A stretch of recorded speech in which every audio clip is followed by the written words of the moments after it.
Hello বন্ধুরা, আজকে আমি তোমাদের জন্য আবার একটা ছোট্ট রেসিপি ভিডিও নিয়ে চলে এলাম।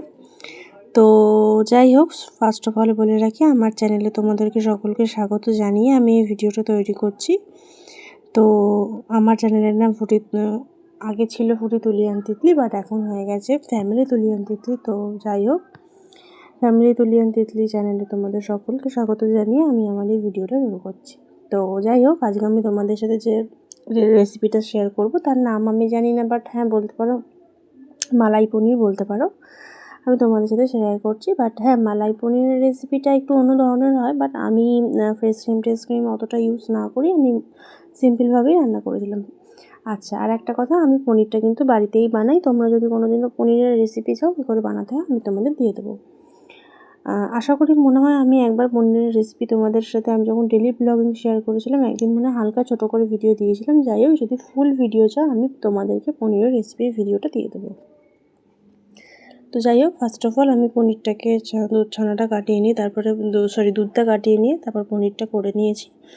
তারপরে আমি আস্তে আস্তে পনিরগুলোকে কেটে তারপর ভেজে নিচ্ছি। হ্যাঁ, পনির ভাজার আগে একটা তোমাদের টিপস দিয়ে রাখি।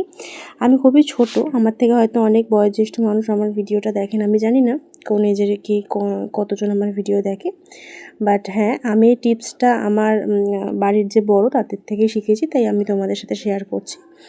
যে পনির বা যে কোনো কিছু, মানে যে কোনো যে স্টিকি আইটেম, মানে কড়াই দিলে লেগে যায় এরকম কোনো আইটেম ভাজার আগে যদি কড়াটা প্রিহিট করে নেওয়া যায় তাহলে আর লাগে না। মানে প্রিহিট মানে আমি বলতে চাইছি, কড়াটা তুমি বসালে কড়ার যদি জল থাকে সেই জলটা শুকিয়ে যাওয়ার পর মিনিমাম 30 সেকেন্ডস যদি তেল না দিয়ে কড়াটাকে হিট করা যায় তাহলে কিন্তু খুব ভালো হয়। আর সেটা হিট হয়েছে কী করে বুঝবে? কড়ায় অল্প জল ফেলবে, জলটা দেখবে যখন বলের মতন এদিক ওদিক দৌড়ি করে তখন বোঝা যায় যে না, কড়াটা প্রিহিট হয়ে গেছে। এই অবস্থার পরে যদি তোমরা তেলটা দাও তাহলে কিন্তু জিনিসটা কড়া একটু স্টিকি ভাব থাকবে না, আর কড়াটা ননস্টিক হয়ে যাবে। যাদের ননস্টিক নেই তাদের জন্য এটা বললাম। এখন সবাইকার বাড়িতে ননস্টিক হয়ে গেছে, এটা বলার কোনো মানে নেই, তাও আমি বললাম, কারণ আমার বাড়িতে ননস্টিক নেই তাই আমি তোমাদের সাথে এটা শেয়ার করছি। তো যাই হোক, তো আমি এরপরে হ্যাঁ তার আগে আর একটা কথা বলি, আমি কী বাটা মশলা করেছি যেটা ভিডিওটা আমি করেছিলাম। ওখানে আছে আদা, পেঁয়াজ, রসুন, টমেটো আর অল্প একটু কাজু বাদাম।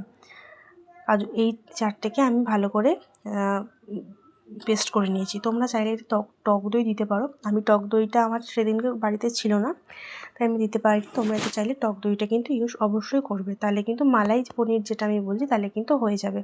অনেকে চারমগজ দেয়, আমি চারমগজটা প্রেফার করি না বলে আমি দিইনি, কারণ চারমগজটাতে হজমেরও একটু প্রবলেম এসে যায়, তাই জন্য। তোমরা যদি পারো চারমগজ যদি তোমরা দিয়ে খেতে চাও তাহলে ওই যেটা পেস্ট করেছে আদা, পেঁয়াজ, রসুন, টমেটো, লঙ্কা, তার সাথে চারমগজ, কাজু বাদাম আর টক দই দিলেই কিন্তু মালাই পনির হয়ে যাবে। তো যাই হোক, আমি টক দই আর চারমগজটা স্কিপ করেছিলাম। তোমরা চাইলে টক দইটা কিন্তু দেবে, চাইলে নয়, তোমরা টক দইটা দেবে। আমার বাড়িতে সেদিনকে ছিল না তাই আমি স্কিপ করেছিলাম। তো যাই হোক, আমি এখানে ওই পেস্টটা করে নেওয়ার পরে আমি কড়াই অল্প একটু তেল দিয়ে পনিরটাকে ভেজে নিয়েছি। ভাজার পরে আমি এতে আলু দিয়ে দিলাম। হ্যাঁ, তেলে আমি অল্প নুন আর হলুদ প্রথমেই দিয়ে রেখেছিলাম। নুন আর হলুদ দিলে আলুটা ভালো ভাজা হয়। যাই হোক, তারপরে আলুটা ভাজা হয়ে যাওয়ার পরে আমি ওই মশলায় যেটা পেস্ট করে রেখেছি ওটা দিয়ে দিয়েছি। ওর সাথে অল্প একটু জলও অ্যাড করেছি, কারণ অল্প একটু জল এই কারণে অ্যাড করেছি কারণ বাটা মশলা তো একটু ধরে যাওয়ার চান্সেস থাকে, তাই জন্য। তো তার সাথে নুন, হলুদ গুঁড়ো, জিরে গুঁড়ো, লঙ্কা গুঁড়ো, তোমরা যদি লঙ্কা গুঁড়ো স্কিপ করতে চাও তোমরা কাশ্মীরি লঙ্কা গুঁড়ো এতে অ্যাড করতে পারো, কোনো অসুবিধা নেই। কিন্তু হ্যাঁ, লঙ্কা গুঁড়ো দিতে পারো, কারণ খুব একটা আমি যেহেতু কাঁচা লঙ্কা দুটো দিয়েছিলাম সেহেতু অল্প লঙ্কা গুঁড়ো আমি অ্যাড করেছি। তোমরা না চাইলে লঙ্কা গুঁড়োটা স্কিপ করে দেবে। যাই হোক, তো আমি এখানে ওই মশলাগুলোর সাথে ভালো করে এখন এটা কষিয়ে নেবো। কষানোটাতেই কিন্তু এর আসল টেস্টটা নির্ভর করবে। আমি আগেই বলেছি যে যে রান্নাতে যত তেল দাও সেটা ম্যাটার করে না, যত কষাবে সিমে, অ্যাটলিস্ট মিডিয়াম বা সিমে আঁচ যত কষাবে রান্নার টেস্ট তত ভালো হয়। হাই স্পিডে রান্না করলে পুড়ে যাওয়ার চান্সেস থাকে, আমি ওই জন্য করি না। এবার যাদের যেটা পার্সোনাল চয়েস, বাট আমার মনে হয় যে হাই স্পিডের রান্নার থেকে মিডিয়াম বা লো স্পিডের রান্নাতে যে টেস্টটা হয় হাই স্পিডের রান্নায় সে টেস্টটা হয় না। হ্যাঁ, হাই স্পিডের রান্না করার সময়, কষানোর সময় যদি জল দিয়ে হাই স্পিডে কষানো যায় তাহলে কিন্তু রান্নার টেস্ট ভালো হয়। এটা একটা টিপস, তোমরা যদি পারো নিতে পারো। অবশ্যই জল দিয়ে তোমরা কষাবে। যাই হোক, আমি এখানে রান্নাটা কষিয়ে নিচ্ছিলাম। কষিয়ে নেওয়ার পর আর হ্যাঁ, আমি এখানে কিন্তু নুন দিয়েছিলাম, নুন দিয়েছি কতটা তোমাদেরকে বলেছি কিনা আমার তো মনে পড়লো না, তাই সেকেন্ডে আমি আরেকবার বলে দিলাম যে এতে আমি নুন দিয়েছি। তো যাই হোক, আমার কষানোটা হয়ে যাওয়ার পরে আমি এতে জল দিয়ে দিয়েছিলাম। জল দিয়ে দেওয়ার পরে দেখো কত সুন্দর তেল ছেড়েছে।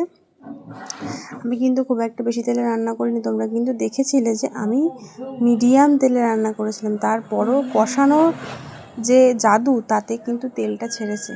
তোমাদেরকে কিন্তু বলে দিলাম যে সবসময় তেল দিয়ে যে প্রচুর প্রচুর রান্না করলেই যে তেল মানে টেস্টি হবে রান্না, এর কিন্তু কোনো মানে নেই। তোমরা রান্নাটাকে যদি ভালোবেসে করো, আর অবভিয়াসলি রান্নাটাকে ভালোবাসতে হবে। আমি রান্না করে দিলাম একটা, যদি আমি রান্নাটাকে ভালো না বাসি, আমি একটা ভিডিও দেখে একটা রান্না করতেই পারি, বাট আমি সেই রান্নাটাকে কিন্তু ভালোবাসতে পারছি না, আমি রান্নাটা মন থেকে করছি না, তাহলে অটোমেটিক সেই রান্নাটা ভিডিওর যেরকম দেখিয়েছে সেরকম টেস্ট কিন্তু আমার আসবে না।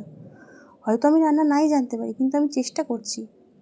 চেষ্টা করার যে চাহিদা, সেই চেষ্টা করার চাহিদাটা যদি সত্যি সত্যি থাকে, একটা রান্না ঠিকই ভালো হবে। কিন্তু একটা চেষ্টা করার মধ্যেও যদি মনে হয় যে না করতে হচ্ছে বলে রান্নাটা করছি, তাহলে কিন্তু হবে না। যাই হোক, একটু জ্ঞান দিয়ে ফেললাম, কিছু মনে করো না। আমি এখানে পনিরটা দিয়ে দিলাম। আমিও যে সব পারি তার কোনো মানে নেই, আমিও চেষ্টা করছি তোমাদের মতোই, সব আমিও বিগিনার, চেষ্টাতেই জীবনের লক্ষ্য, তাই চেষ্টা করে যাই সারা জীবন, দেখা যাক কী হয়। যাই হোক, আজকের ভিডিওটা যদি তোমাদের ভালো লাগে আর যদি কোনো জ্ঞান দিয়ে থাকি তার জন্য, যদি কোনো খারাপ লেগে থাকে তার জন্য এক্সট্রিমলি সরি। তো আজকের মতন টাটা, আবার অন্য দিন অন্য কোনো ভিডিওর সাথে তোমাদের কাছে দেখা হবে। সবাই ভালো থেকো, সুস্থ থেকো, সাবধানে থেকো। আজকের মতন টাটা।